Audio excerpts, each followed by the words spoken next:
네, 언제까지든 기다릴게요. 그걸 참 마음 아프네요. 현지 시각으로 내일 오전 유람선 인양 작업이 본격적으로 시작된다고 합니다. 장창두 서울대 조선해양공학과 명예교수와 함께 인양 작업에 대한 얘기를 좀 짚어보겠습니다. 교수님 어서 오십시오. 예. 네 개의 이제 와이어를 선체 밑으로 해서 이제 빼고 그걸 갖다 이제 묶어서 끌어올린다는 얘기를 뭐 빠르면 언제 하다 보니까 벌써 며칠이 지났습니다. 와이어를 밑으로 빼는 게 뭐 때문에 어려운지에 대해서 잠깐 설명이 나왔는데 어떻게 어려운 겁니까? 그러니까 배 밑을 통과해야만 이렇게 감아 올릴 거 아닙니까? 근데 그 아까도 방송에 나왔는데 2차 대전 때 다리가 한번 폭파됐었기 때문에 그 잔해들이 남아있어요. 이게 저희들이 처음에도 그걸 굉장히 걱정을 했습니다. 이게 분명히 콘크리트 블록이나 이런 것 때문에 이 쉽지 않을 거다. 근데 제가 보기에는 3군데나 성공한 건 그래도 잘한 겁니다. 우리 예상한 것보다는 잘했는데 마지막 그러니까 배를 지금 배 길이 방향으로 이렇게 한 군데, 둘, 셋, 4군데를 이제 감아서 그러니까 한 번 들어갈 때 6가닥씩 들어갑니다. 본와이어가.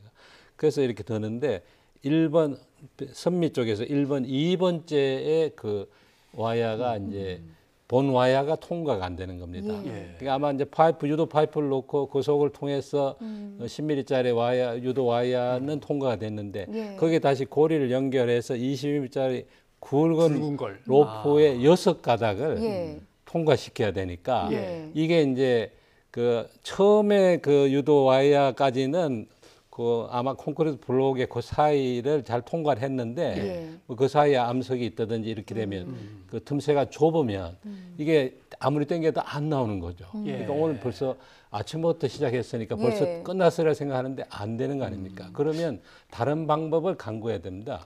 그게 이렇게 공중으로 살짝 띄워서라도 한다는 뜻이었는데요. 뭐 그렇게 하든지 아니면 유도 파이프를 다시 더 깊이 더 아래쪽으로 내려서 강바닥을 통과시켜서 조금 더 깊이 통과시켜서 하든가 아니면 그 좀 선미 쪽을 약간 들어서 근데 이쪽이 더 쉬울 겁니다. 사실은 이미 크레인이 와 있으니까 그 1번 그 와이어를 좀 본 와이어를 들어서 이게 이제 통과할 수 있도록 들면서 당기면 통과되거든요. 가까운 쪽에 이미 묶여져 있는 걸 이용해서 잠깐만 들었다가 통과시키고 이제 다시 또 시작합니다. 그렇게 하면 아마 해결이 될 것 같습니다. 이제 그게 앞서 이현아 기자가 설명한 최악의 경우라고 이제 전제를 걸고 설명을 한 부분이거든요. 배를 살짝 띄어서 수압을 이용해서 결속을 한다. 그러니까 이거에 대한 설명을 좀 살펴보면 선수 부분에 이제 와이어를 걸고 뭐 크레인이나 굴착기를 이용해서 들어 올리겠다는 건데 궁금한 것은 이제 어쨌든 강바닥에서 살짝 띄워지게 되면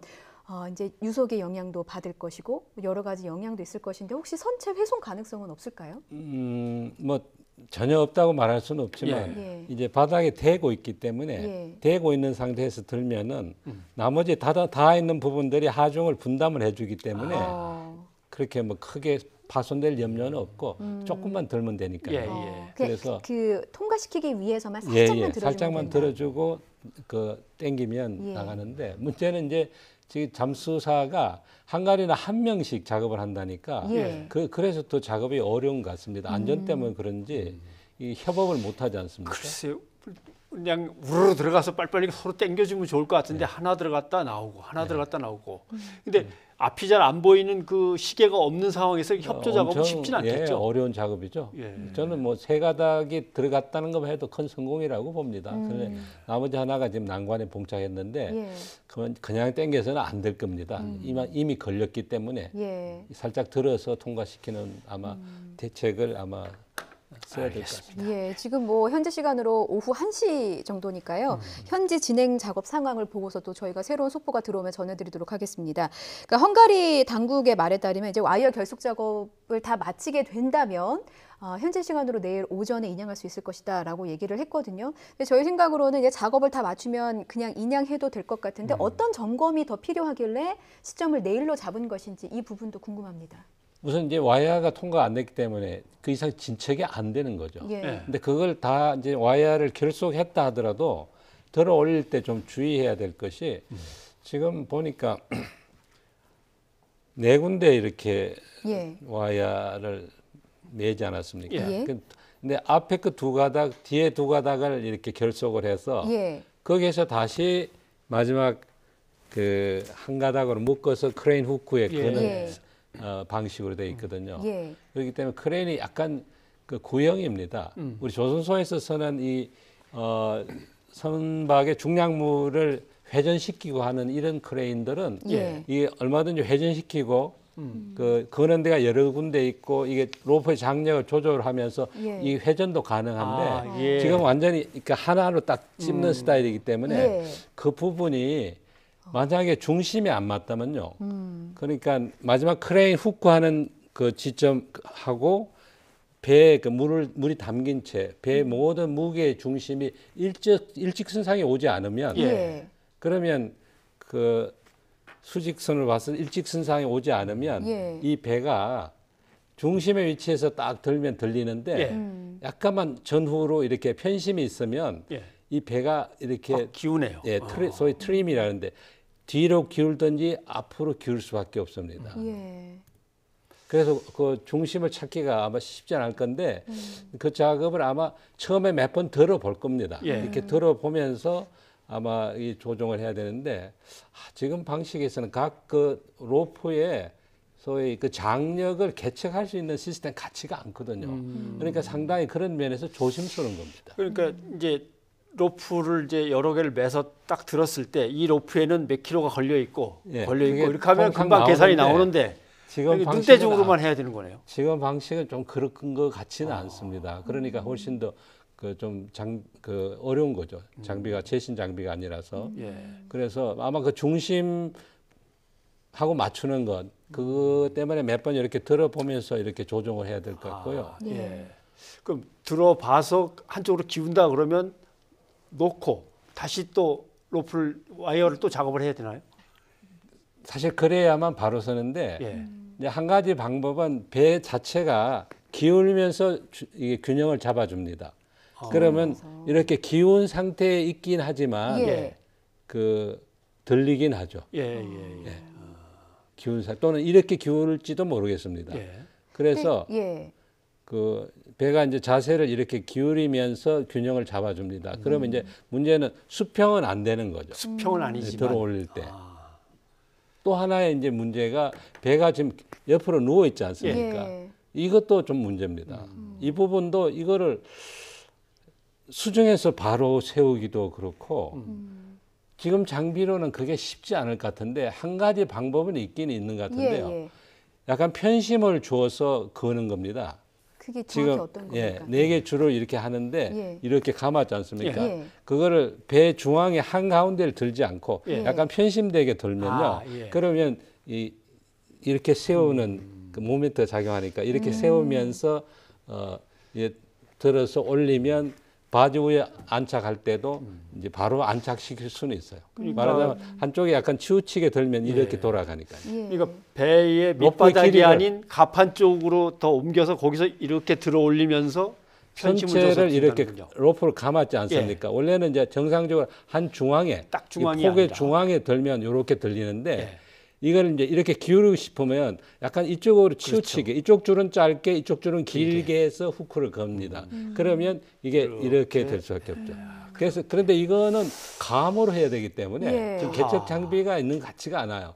그러면 이거는 굉장히 어려운 작업이에요, 사실은. 그래서 그 부분을 어떻게 할지. 그래서 헝가리 현지에서도 상당히 조절되는 부분이 많을 겁니다. 사실. 기하는 것이 아닐까 싶고 지금 현장에 뭐 전문가들이 여러 분야에서 와서 협의를 하고 있다고 하니까 아직까지 뭐 정확하게 나온 것은 없습니다만 협의를 해서 충분히 좋은 결과가 나오기를 좀 저희가 기대를 하겠고요. 이제 지금 교수님께서 뭐 여러 가지 시나리오를 좀 얘기해 주셨는데 만약에 살짝 기울여서 들었을 경우에 지금 알려지기로는 선체 출입문 일부가 훼손된 것으로 전해지지 않고 있습니까? 기울일 경우에 그로 인해서 또 다른 선체 훼손이 있지 않을까 싶기도 한데 어떻게 전망하시는지요? 뭐 바닥의 일부 아마 손상이 국부적으로 있을 수는 있는데 그거는 뭐 충돌 원인을 규명하는 데 영향을 줄 정도는 아닐 거고요. 그다음에 그것 때문에 뭐 내부의 실종자들이 유실될 가능성은 낮다고 봅니다. 그러면 이제 들어 올리지 않습니까? 그래서 어떻게든 이게 삐따닥하는 아니고 그래도 조금은 좀 세워서 들어 올린다 그러면 다 들어 올려서 옆에다가 내려놓고 들어가서 수색을 할 거냐 아니면은 들어 올리다가 일단 수색 한번 하고 또 들어 올리다가 그 다음 내려가서 수색하고 단계적으로 나눈다고 또 한단 말이죠. 이건 어떤 이유가 있습니까? 저도 그 부분이 좀 의문인데요. 예. 바로 바주 위에 올릴 수도 있는데 왜 저럴까? 이제 첫째, 조타실의 선장이 조타실 안에 유해가 있는 시신이 있는가를 확인하는 거는 그건 관심사입니다. 그 배의 책임자니까. 그래서 일단 들어 올리면 조타실이 제일 먼저 올라오니까 자연스럽게 조타실 안에를 수색하게 되는 거 그거는 맞다고 보는데요. 문제는 그러면 이제 이걸 선실까지 이제 수색할 수 있도록 들었다 하더라도 이게 옆으로 누워 있으면요 배 폭이 5m입니다. 그러면 이게 깊이가 옆으로 세워버리니까 5m 깊이가 되니까 아마 들어가기도 그렇죠. 뭐 로프를 타고 들어가야 된다는 얘기가 그러니까 있는데요. 그 부분이 그래서 바로 세울 건지 말 건지 그 아마 결정을 해야 될 겁니다. 그래서 이 상태로 계속 수색을 할 건지 아니면 끝까지 들어서 바주 위에 올려서 정말 바로 세워가지고 가장 수색하기 용이한 거는 바로 세워서 하는 겁니다. 바로 세워서 바지선 위에 올려진 뒤에 하는 것이 제일 낫다고 저도 보시는 거죠? 세월호 때도 저는 그 트랜스포터를 싣고 왔을 때 그때 바로 뒤집는 걸 주장을 했거든요. 바로 세워서 수색을 해야지. 그때 그거 폭이 4, 50m 되면요. 아파트 거의 10층 높이입니다. 그래서 그 누운 상태에서 그 뻘과 이런 것들이 막 있는 상태에서 수색이 안 되는 거거든요. 그래서 결국 나중에는 바로 세웠지만은 수색하는 데는 바로 세우는 것이 상책이긴 합니다. 예, 알겠습니다. 그러면 저 정도면은 이렇게 시신들이 유실되거나 과정에서 막 이리저리 쓸리면서 훼손되거나 그럴 걱정은 없겠습니까? 저 정도 조심해서 하면. 한 가지 걱정은 있습니다. 지금 선체가 좌현이 손상이 돼서 이렇게 깔아앉아 있거든요. 강바닥에 대고 있기 때문에. 그런데 약간 소나를 보니까 이렇게 자세가 넘어갔어요. 그러면서 그 손상된 부위가 열리면서 나중에 처음에 못 발견하던 그 시신들이 유출이 되지 않았냐 그런 생각이 들고요. 문제는 이제 지금은 바닥에 부분적으로 대부분 붙어 있고 부분적으로 열려 있는데 이걸 그대로 들어 올리게 되면 물이 빠지면서 그 손상된 부위로 유실될 가능성이 있거든요. 그래서 그물망을 거기에도 저는 해야 된다고 보는데 전에 보니까 출입문하고 창에 대한 방비 이야기는 나오는데 손상된 부위에 대해서 여유 있게 그물망을 내려서 들어 올리면서 저절로 덮이도록 이렇게 뭔가 배려를 할 것인지 좀 그 부분이 좀 염려됩니다. 만약 손상된 부분에 이렇게 열려 있다면 그 부분은 덜면서 물이 굉장히 세게 빠져나가니까요. 들어 올릴 때 그 유심히 화면을 좀 봐야겠군요. 파손된 부분에 그물이 이렇게 자연스럽게 덮여 내려가도록 돼 있는가. 현장에 우리 전문가들도 역시 좀 가서 협의를 하고 있는 상황이니까 저희 방송을 보고 있을 겁니다. 아마 방송 보면서 아직까지 결정되지. 방송의 영향이 큰 것 같아요. 처음에 2군데 뜬다고 그래서 제가 그거는 가운데 손상도 있고 부러질 가능성이 많다고 그랬더니 결국 2군데 더 뜨는 쪽으로 그 대책을 새로 세웠더라고요. 알겠습니다. 오늘 조심조심 선체 인양 얘기를 했는데 인양된 다음에 얘기는 또 한번 다시 작업을 확인한 다음에 모시고 얘기를 드려야 될 것 같습니다. 오늘 정 교수님 고맙습니다.